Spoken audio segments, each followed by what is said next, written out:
Elles sont appelées sorcières. Dans ce camp à Kuoko, dans le nord du Ghana, vivent 113 femmes, dans une prison à ciel ouvert.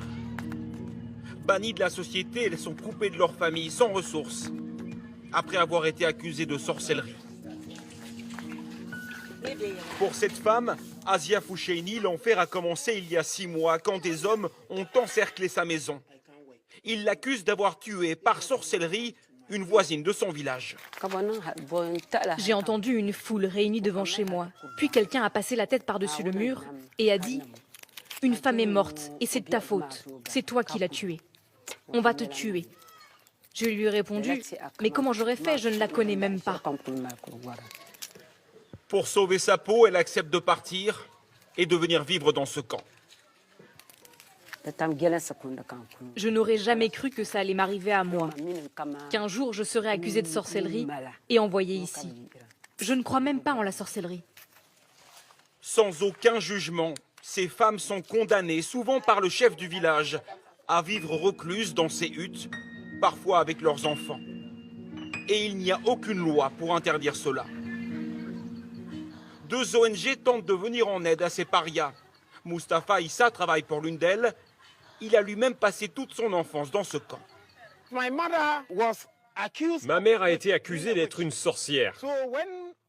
En arrivant ici et en grandissant, j'ai réalisé que ma mère était innocente.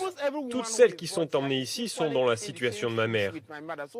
Donc je compatis avec toutes celles qui sont accusées de sorcellerie. Aujourd'hui, il rend visite à la doyenne du camp. Cela fait 33 ans qu'elle attend de retrouver la liberté. Bonjour, bon après-midi, comment allez-vous?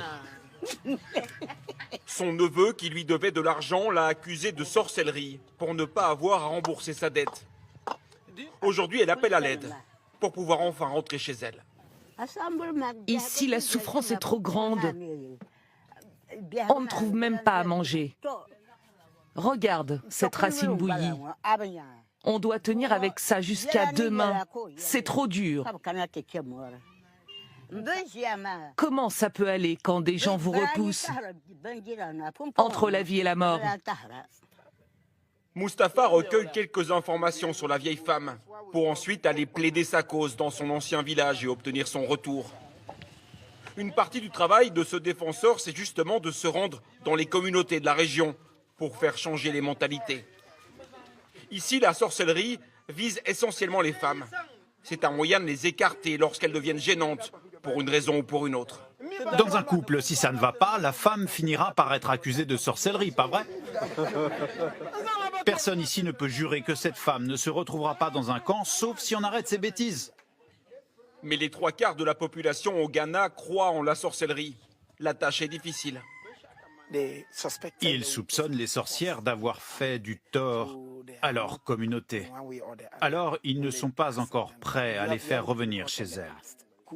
Ailleurs, nous avons réussi à en réhabiliter une 50aine, mais ici, c'est la première fois qu'on vient, c'est plus difficile.